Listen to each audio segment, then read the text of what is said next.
नमस्कार আমার চ্যানেলের তরফ থেকে সুধী দর্শকবৃন্দকে জানাই অসংখ্য ধন্যবাদ প্রীতি এবং শুভেচ্ছা।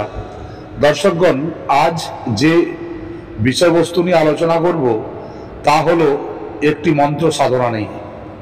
এই মন্ত্র সাধনা যে মন্ত্রের দ্বারা ব্রহ্মের উপস্থিতিকে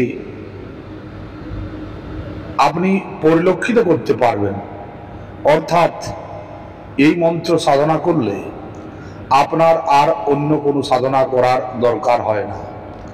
এই মন্ত্র এক অদ্ভুত মন্ত্র, যে মন্ত্র দ্বারা আপনি যে কোনো সিদ্ধি লাভ করতে পারেন।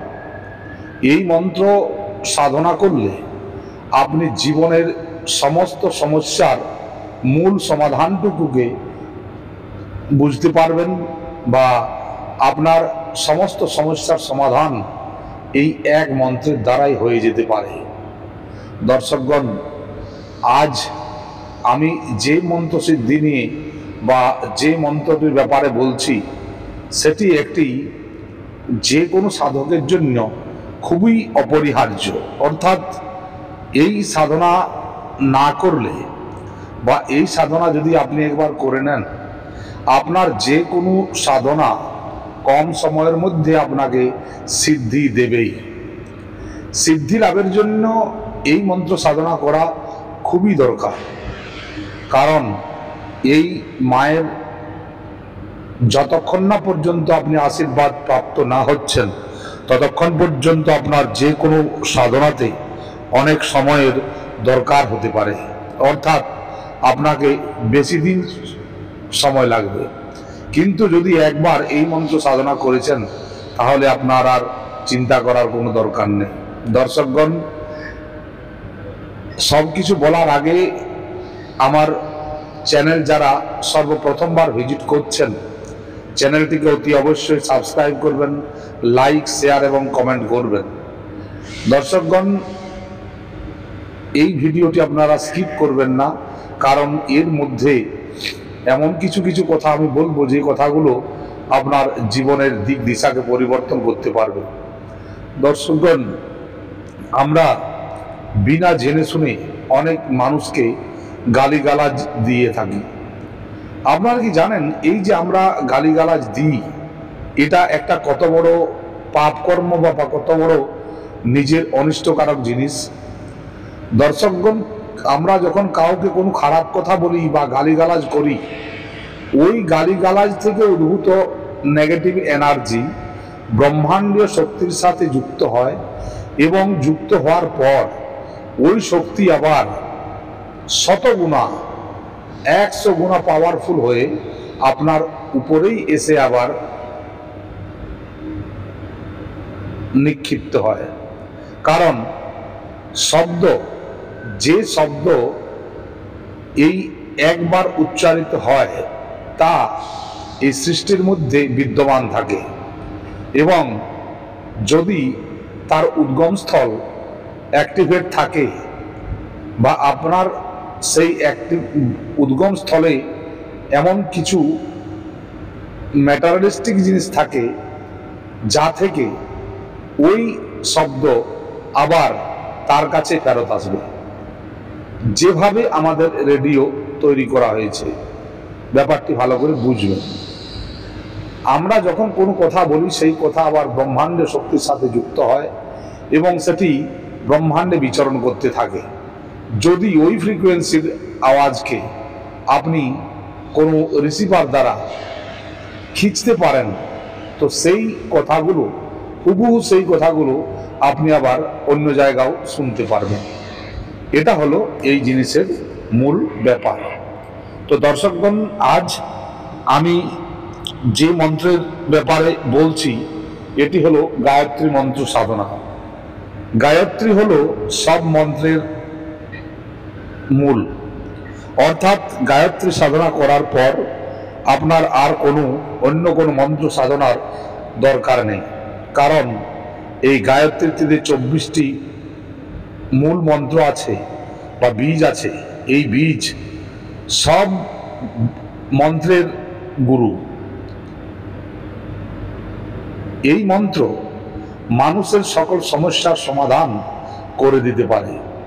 অর্থাৎ এই মন্ত্রের সাধনা করলে আপনার ব্রহ্ম সাধনা করা হয়ে যায়। আপনি ব্রহ্ম সম্পর্কে জ্ঞান লাভ করতে পারবেন।